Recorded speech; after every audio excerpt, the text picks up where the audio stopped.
વિગતવાર સમાચારની શરૂઆતમાં સૌથી પહેલા એક મોટા સમાચાર સામે આવી રહ્યા છે। આ સમાચાર તરફ કરી લઈએ નજર।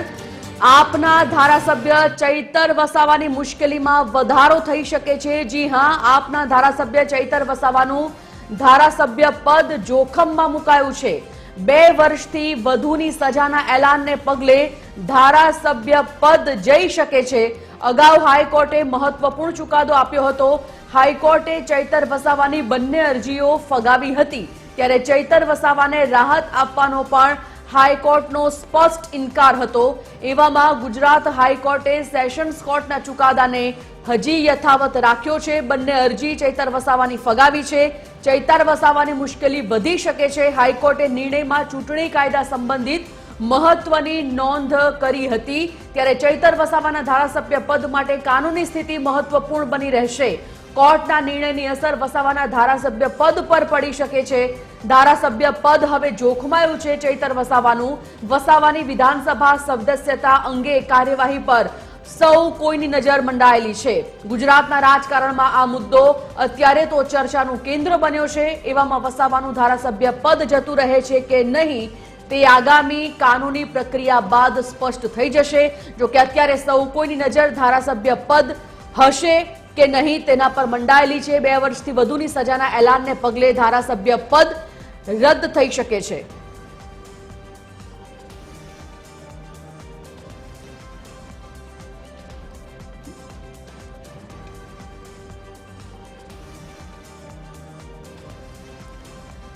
તો ગુજરાત હાઈકોર્ટે સેશન્સ કોર્ટના ચુકાદાને યથાવત રાખ્યો છે। વસાવાની બંને અરજીઓ ફગાવી છે। આખો મામલો શું હતો? વિવાદની શરૂઆત ઓક્ટોબર-નવેમ્બર 2023 દરમિયાન થઈ હતી, જે વિવાદ બાદ મોટો આખો મામલો થયો હતો। નર્મદાના બોગાજ ગામ નજીક સરકારી જમીન પર ગેરકાયદેસર અતિક્રમણ વનકર્મીઓએ હટાવ્યું હતું। એવામાં આ જમીન વિવાદ અંગે ચર્ચા માટે ધારાસભ્ય ચૈતર વસાવાએ વન વિભાગના કર્મચારીને ઘરે બોલાવ્યા હતા અને વન વિભાગની ફરિયાદ મુજબ ઉગ્ર બોલાચાલી થતા બંને વચ્ચે મારપીટ થઈ હતી। આ મારપીટ બાદ ચૈતર વસાવા અને સમર્થકોએ વન કર્મચારીઓ સામે મારપીટ કરી હતી। તેમની પાસે ખંડણીની પણ માંગણી કરાઈ હોવાનો આરોપ ચૈતર વસાવા પર। એવામાં ડેડિયાપાડા પોલીસ સ્ટેશનમાં ચૈતર વસાવા અને સાથીઓ સામે ગુનો નોંધાયો હતો।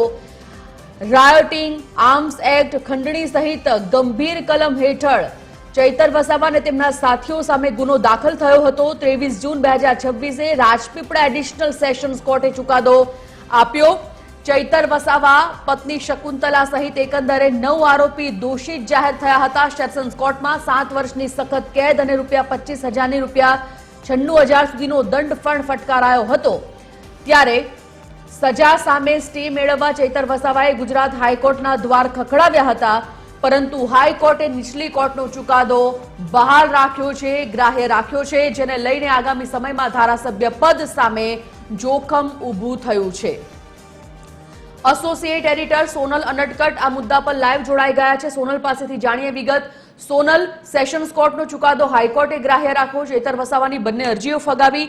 હવે સવાલ એ છે કે ચૈતર વસાવા પાસે પોતાનું ધારાસભ્ય પદ રહેશે કે કેમ? શું છે આખો મામલો, જાણીએ।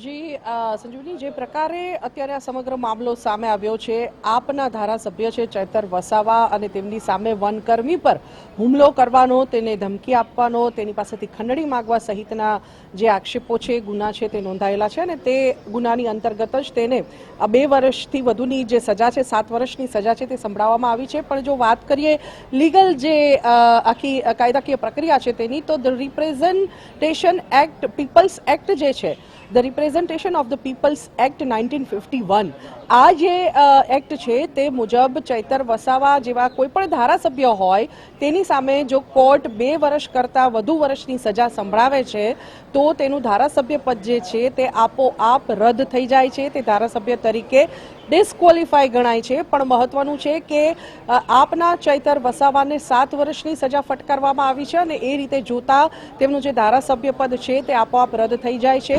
અગાઉ જ્યારે આ સજા પ્રથમ વખત સેશન્સ કોર્ટે સંભળાવી હતી ત્યારે ઉપાધ્યક્ષ, વિધાનસભા ઉપાધ્યક્ષ પૂર્ણેશ મોદીએ ટીવી 13 સાથેની એક્સક્લુઝિવ વાતચીતમાં જણાવ્યું હતું કે તેનું ધારાસભ્ય પદ જે છે ચૈતર વસાવાનું તે આપોઆપ રદ થયેલું ગણાય, કેમ કે કોર્ટે તેને 7 વર્ષની સજા સંભળાવી છે. જો કે એ વાત ચોક્કસ છે કે એ સમયે આપના ગોપાલ ઇટાલિયા તરફથી એ વાત ઉપર ભાર મૂકવામાં આવ્યો હતો કે આગામી દિવસોમાં આપ જે છે તે આ સજાને કોર્ટમાં પડકારશે, ઉપલી કોર્ટમાં જશે અને તેના ભાગરૂપે તેઓ હાઈકોર્ટમાં ગયા હતા. પણ મહત્વનું છે કે હાઈકોર્ટે પણ સેશન્સ કોર્ટની જે સજા છે તેને યથાવત રાખી છે. તેમને જામીનની જે અરજી હતી તે પણ ફગાવી દીધી છે. આવા સંજોગોમાં હવે ચૈતર વસાવા પાસે સુપ્રીમ કોર્ટમાં જવાનો એક રસ્તો ખાલી રહે છે. પણ મહત્વનું છે કે જે તે સમયે સેશન્સ કોર્ટે હાઈકોર્ટમાં જવાનો માર્ગ ખુલ્લો રાખ્યો હતો અને તેના આધારે જે આ અરજી છે હાઈકોર્ટ સમક્ષ તે કરવામાં આવી હતી અને હવે સુપ્રીમ કોર્ટનો એક આધાર રહ્યો છે ચૈતર વસાવા પાસે કે કયા પ્રકારની આગામી દિવસોમાં તે હવે પગલાં લે છે, કયા પ્રકારની અરજી કરે છે, સુપ્રીમ કોર્ટમાં જાય છે કે કેમ તે જોવાનું રહેશે. પણ મહત્વનું છે કે તેમના ધારાસભ્ય પદની જો વાત કરીએ તો the representation act of people's act જે છે 1951 તે મુજબ તેની જે આ સજા છે 7 વર્ષની સજા છે તેના આધારે તે આપોઆપ ડિસ્ક્વોલિફાય થયેલા ગણાય છે.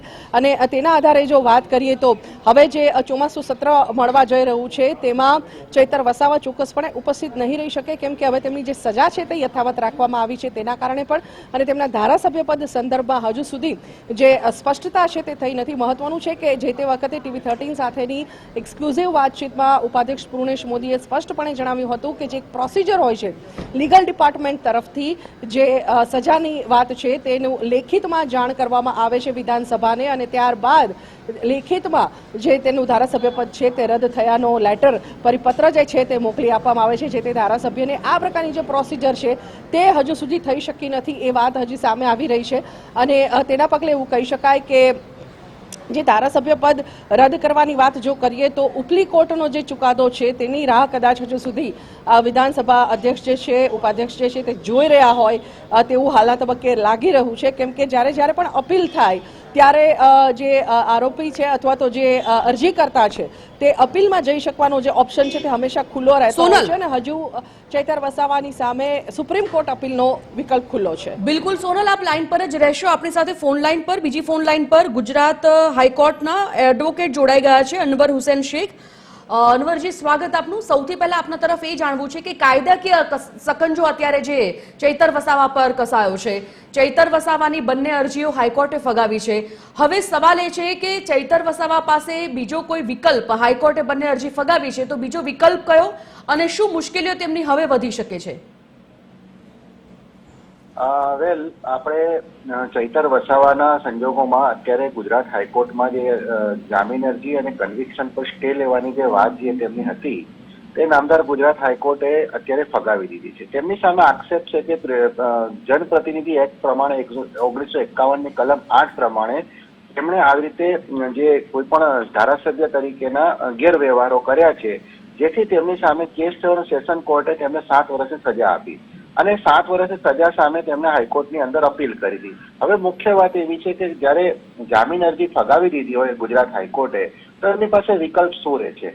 તો સૌથી પહેલા તો વિકલ્પ એ છે કે તેમણે સુપ્રીમ કોર્ટમાં 136 આર્ટિકલ હેઠળ એમણે એક SLP દાખલ કરવી જોઈએ અને સૌથી મોટો તો કન્વિક્શન ઉપર જે દોષિત જે ઠરાવ્યા છે જે સેશન કોર્ટે એના ઉપર સ્ટે માંગવો જોઈએ. પણ આજના તારીખમાં આ સ્ટે મળ્યો નથી કે નથી તેમના જામીન મળ્યા, એટલે સેન્ટન્સ પર પણ સ્ટે નથી થયો અને કન્વિક્શન પર પણ સ્ટે નથી થયો. એટલે કાયદાકીય રીતે જોવામાં આવે તો તેમનું ધારાસભ્ય પદ 8(3) પ્રમાણે સેક્શન 8(3) પ્રમાણે એટલે જનપ્રતિનિધિત્વ કલમ 8 પ્રમાણે તેમનું આ અત્યારે જોખમમાં મુકાયેલું ગણાય અને 2 વર્ષથી આ કલમમાં જે જોગવાઈ એવી છે કે 2 વર્ષ કે તેથી વધુની સજા થાય તો કન્વિક્શન તારીખથી એમને ડિસ્ક્વોલિફિકેશન લાગુ પડી જાય છે. એટલે આજની તારીખમાં ડિસ્ક્વોલિફાઈડ થઈ ગયા એવું ટેકનિકલ રીતે કહી શકાય એમ છે. હવે નવી ચૂંટણી વ્યવસ્થા જ્યાં સુધી ચૂંટણી કમિશનર જ્યાં સુધી ન કરે ત્યાં સુધી એ અત્યારે આ સીટ ખાલી થયેલી ગણાય. એટલે 6 વર્ષ સુધી એમના પછી પણ માની લો કે જામીન મળી ગયા કે કન્વિક્શન સ્ટે થઈ ગયો ત્યાર પછી પણ 6 વર્ષ સુધી આ કન્ટિન્યુ રહી શકે છે. એટલે આ સંજોગોની અંદર અત્યારે હાલ પૂરું જોવા જઈએ તો ચૈતરભાઈ વસાવા જે છે ટેકનિકલ રીતે ડિસ્ક્વોલિફાઈડ થઈ ગયેલા કહેવાય. બિલકુલ અનવરભાઈ, ખૂબ ખૂબ ધન્યવાદ અમારી સાથે જોડાવા બદલ. સોનલ, ફરીવાર આપના તરફ આવું છું. સોનલ, ગુજરાત હાઈકોર્ટના વકીલનું તો સ્પષ્ટ કહેવું છે કે કદાચ જામીન મળી પણ જાય છે, કદાચ આગળ વિકલ્પ રૂપે સુપ્રીમ કોર્ટમાં જાય છે ચૈતર વસાવા અને જો તેમને જામીન મળી જાય છે તેમ છતાં પણ 6 વર્ષ સુધી તો તે ડિસકન્ટિન્યુ ઓફિશિયલી રીતે નહીં, પરંતુ એ આખો કેસ આગળ જે વાઇન્ડ અપ થતા 6 વર્ષ જેટલો સમયગાળો લાગશે. એટલે હવે સવાલ એ ઉભો થાય કે કદાચ વિકલ્પ રૂપે સુપ્રીમ કોર્ટમાં જાય છે તેમ છતાં તેમની મુશ્કેલીઓ આ ધારાસભ્ય પદ માટેની તો જેસે તે જેવી છે જ. શું લાગી રહ્યું છે ચૈતર વસાવાનું આગળ જે સ્ટેન્ડ સુપ્રીમમાં જવાનું જો હોય છે તેમ છતાં તેમની મુશ્કેલીઓ કેટલી વધશે હજી? ધારાસભ્ય પદ જે છે તેના સંદર્ભમાં સંજુની ચોક્કસપણે એક વાત કહી શકાય કે જે તે વખતે ઉપાધ્યક્ષ પૂર્ણેશ મોદીએ ઓફિશિયલી એ વર્ઝન આપ્યું છે કે ટેકનિકલી જે શબ્દ હમણાં જ વાપર્યો અનવરભાઈએ કે ટેકનિકલી તેમનું જે ધારાસભ્ય પદ છે તે અત્યારે ડિસ્ક્વોલિફિકેશનમાં જ ગણાય, કેમ કે તેમને 2 વર્ષ કરતાં વધુ વર્ષની સજા થઈ છે. 7 વર્ષની સજા તેમને ફટકારવામાં આવી છે, માટે તેમના ધારાસભ્ય પદ પર તો ચોક્કસપણે લટકતી તલવાર કહેવાય જ. પણ અહીંયા મુદ્દો એ છે કે સરકાર પણ હવે જે અપીલ કરવામાં આવે અરજી કરતા ધારાસભ્ય તરફથી તે અપીલની જે રાહ છે તે જોઈ રહી હોય તેવું લાગી રહ્યું છે, કેમ કે હાલના તબક્કે તેમની પાસે, જેમ હમણાં અનવરભાઈએ પણ જણાવ્યું કે સુપ્રીમ કોર્ટમાં જવાનો જે વિકલ્પ છે તે ખુલ્લો છે. આવા સંજોગોમાં અપીલ માટે તેઓ જો સુપ્રીમ કોર્ટમાં જાય છે તો સુપ્રીમ કોર્ટનો જે ચુકાદો છે, નિર્ણય છે, તે આખરી ગણવામાં આવતો હોય છે. ગુજરાત હાઈકોર્ટની વાત છે તો આજે તેણે સ્પષ્ટ કરી દીધું છે સેશન્સ કોર્ટની જે સજા સંભળાવેલી હતી તેને યથાવત રાખી છે, તેમની જામીન અરજી પણ ફગાવી દીધી છે.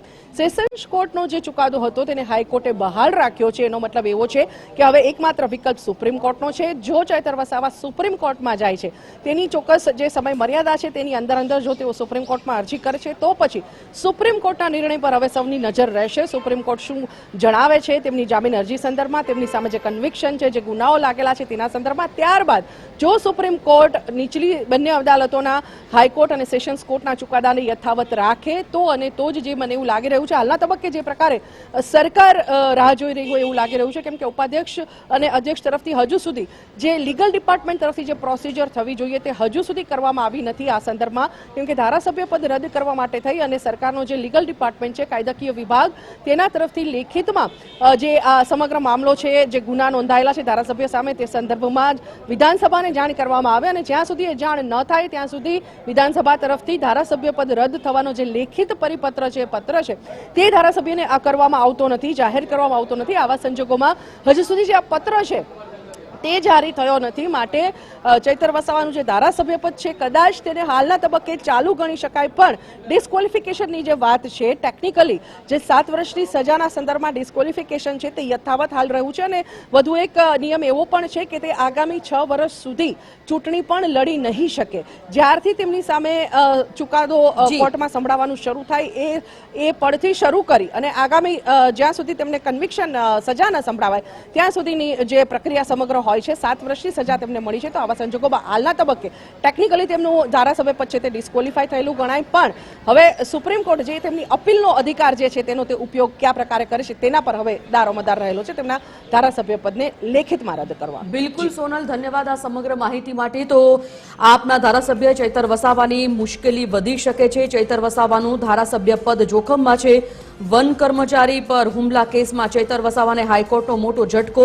હાઈકોર્ટે બંને અરજી ફગાવી, રાહત આપવાનો હાઈકોર્ટે ઇનકાર કર્યો અને સ્ટે અને જામીનની અરજી પણ ફગાવી છે. એવામાં ધારાસભ્ય પદ પર લટકતી તલવાર. જો કે ચૈતર વસાવા પાસે સુપ્રીમ કોર્ટ જ હવે અંતિમ કાનૂની વિકલ્પ છે, ત્યાં શું થાય છે એ જોવું રહ્યું.